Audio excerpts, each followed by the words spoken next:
Hello అండి, good morning. ఎలా ఉన్నారు? అందరూ బాగున్నారా? అందరూ బాగుండాలి, అందులో నేను ఉండాలి. బ్రేక్ఫాస్ట్ అయిపోయిందా అందరిది? నేనైతే చేశాను ఫ్రెండ్స్. మీ సైడ్ ఎలా ఉంది? వర్షాలు పడుతున్నాయా? మా సైడ్ అయితే వర్షాలు పడుతున్నాయి. నేనైతే ఈరోజు సొరకాయ పులుసు చూపిస్తాను.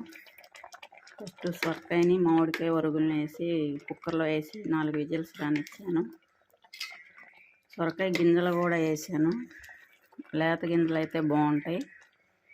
ఇదైతే ఇప్పుడు పోపు పెట్టేస్తున్నాం, ఉడికింది. దీనిలో అయితే ఇందాక కళ్ళుప్పు వేయలేదు, ఇప్పుడు కళ్ళుప్పు వేస్తున్నాను. కొంచెం చిన్న బెల్లం గడ్డ కూడా వేస్తున్నాను. 2 బెల్లం గడ్డలు వేసాను చిన్న చిన్నవి.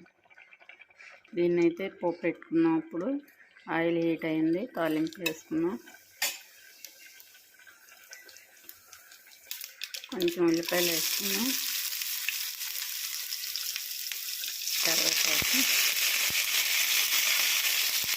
పుదీనా వేసుకున్నాం, కొంచెం వెల్లుల్లి,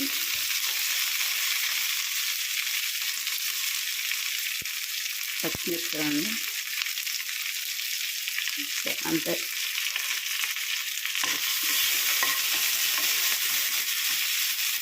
అయితే కాలింది ఫ్రెండ్స్, దీనిలో వేసేసుకున్నాం.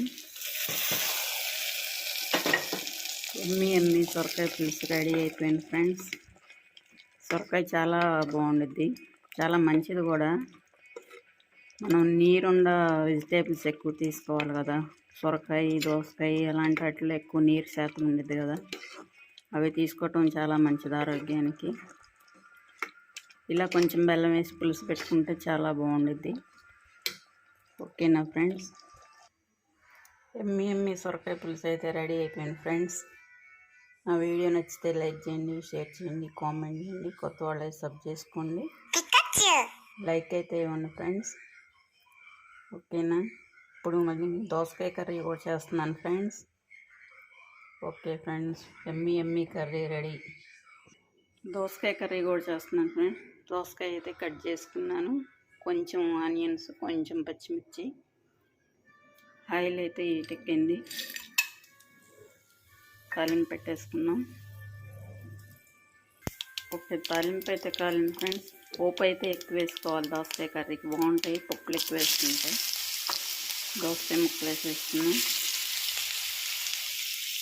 ఇవి కూడా వేసేసుకున్నాం.